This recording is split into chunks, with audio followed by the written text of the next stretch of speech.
Hi, Dan here. Let me tell you this story. This is what happened to me. So some time back I was in Miami, and I was on vacation, right?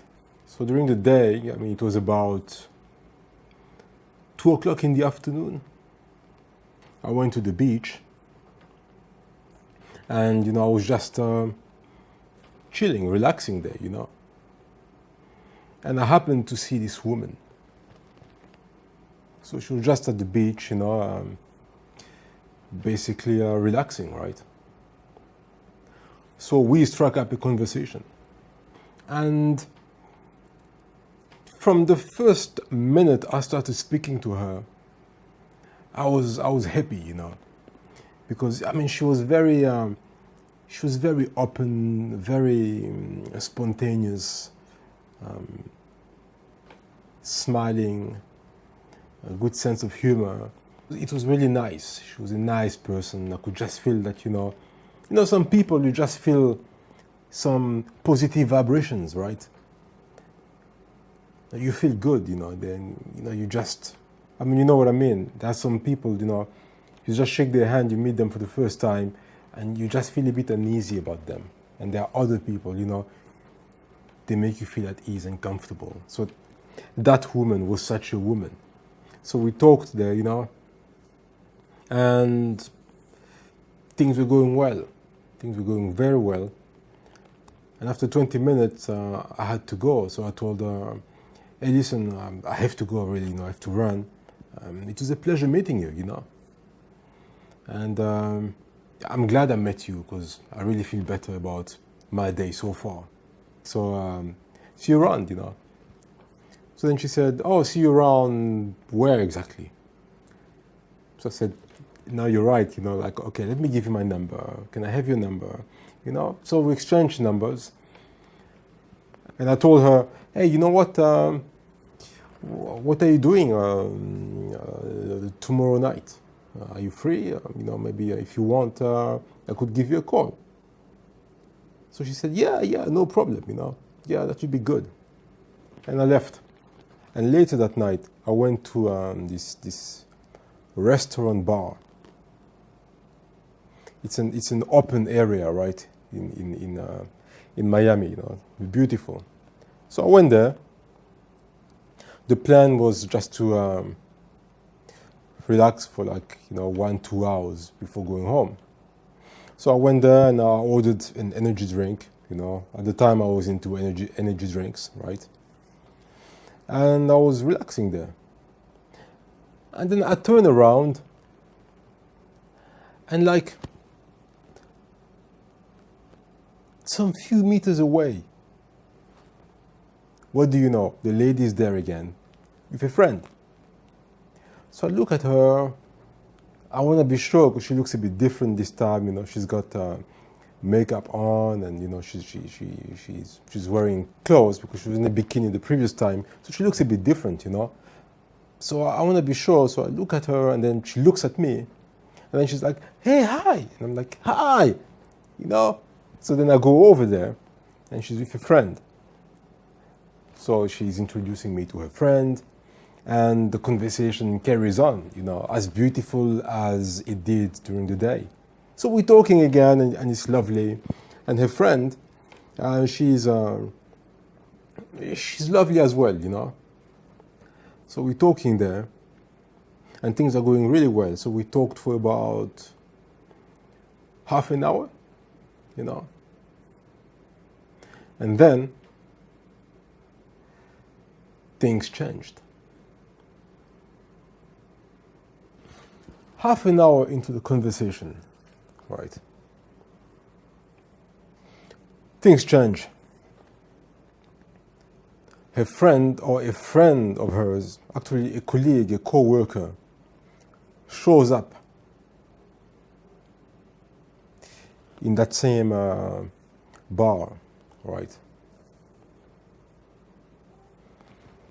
So she's passing by. It's a big place, right? So she's passing by. It's in South Beach. She's passing by, and then she sees a friend. that other newcomer. And she goes, "Hey, hi," and she comes over and, they're hugging and stuff like that, and how you doing? It's such a surprise, you're coming out today, blah, blah, blah, blah, blah. So, and then she introduces me, So I'm greeting her, she's greeting me, and then they carry on for about 2 minutes, talking about work briefly. And then that co-worker starts analyzing me, all right? So now the co-worker, again, to put things into perspective, right? The co-worker, she's a pretty woman as well. She's a black woman. I would say she's around about the same age as the lady. But how do I say that? She just didn't trust me. Whatever I was saying, she just didn't trust me, right? So a friend introduced that coworker to me and said, "Oh, this is so and so, he's a friend. We met at noon, and now we're meeting again, and this and that, And the friend says, "Oh, so you're a doctor?" So I said, "Yeah." I said, "What kind of doctor are you? Where do you work? Which specialty? How long have you been a doctor?" Stuff like that, And I'm like, "Hey, come on, is that an interrogation or what's going on?" "No, I know you guys." That's what she says. "I know you guys, I said, "Oh, what do you mean, us guys?" I said, "Yeah, I know the type, I know the type, and you seem like the type." I'm like, "What type is that?" Now, the type of brothers, hunting white girls as a trophy wife. That's what she says. In front of the lady I was actually speaking to and being attracted to, "I know you guys, the type of brothers hunting white women to use as trophy wives." When she said that, I was taken aback. I was like, so I smiled and I laughed a bit, like, "Come on, what's going on?" He said, "Well, you know what's going on. I'm about to ask you the same question. What's going on? I mean, what's your game plan here?" So I'm like, "Hey, slow down. I'm just having a nice conversation here. Obviously, you've been hurt by somebody in recent times, and now you're projecting this onto me, right?" And she goes, No. I know you guys, and then she turns to her friend, to her colleague, and she says, "Don't trust this guy. This guy is not to be trusted, man,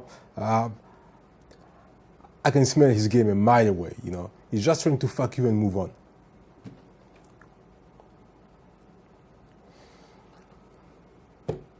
I was still smiling, but I was not happy, man.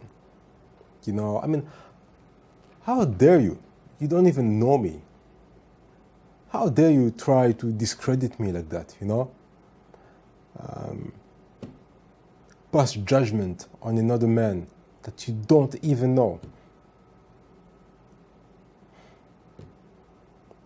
Some people have, So anyway, so I'm smiling there, but I'm not feeling too good about that, But I'm keeping a straight face and smiling. And then she carries on, like, "So, you married? How many kids do you have?" I said, No, actually, I'm single, never married." "Oh, but how many kids do you have?" I said, "No, I'm single, never married, no kids." "Oh, no kids? Oh, that's bullshit. You know what?" And then she looks at her friend and said, "This guy is bullshitting you, I mean, I know my black man, a man like that, his age, and a doctor, and he's not married, and he doesn't have kids. He's probably have I'm sure he's got like 6 or 7 kids somewhere. That's what she says. I'm not amused anymore, but I'm trying to stay cool, and I'm smiling, I'm laughing, because you have to stay cool. What can you do? But I'm not really happy. Why are you trying to discredit me like that? So in the end, I told her, "Hey, come on. I'm not sure where you're coming from, with all this baggage, but obviously you got the wrong guy, those brothers you're talking about, I have no idea who you're talking about, and you can't possibly tell me that you've dated all black men on planet Earth. And now you're in a position to say that us, as a collective, we are like that.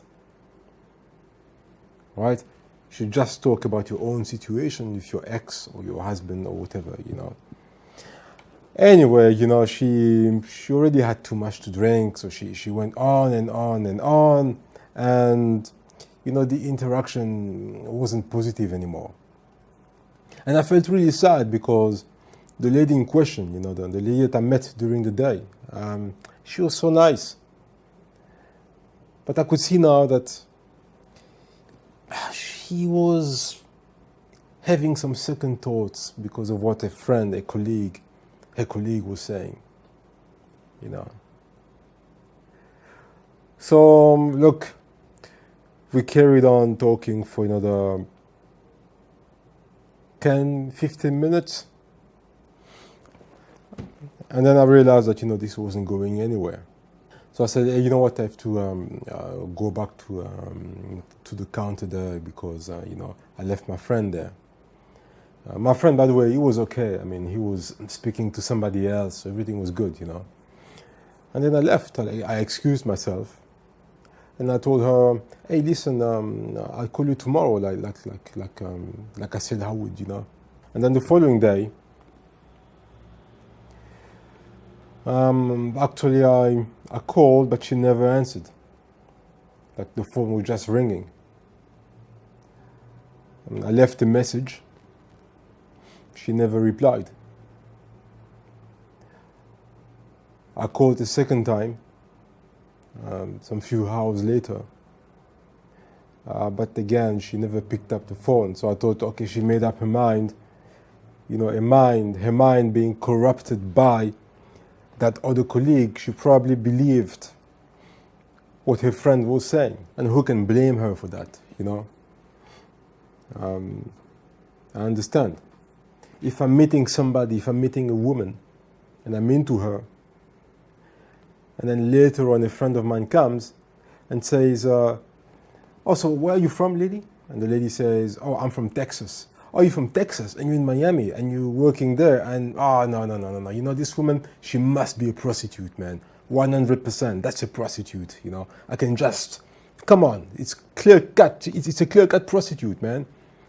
And then my friend goes on and on and on about this woman is a prostitute. I'm guaranteed, man. Please listen to me.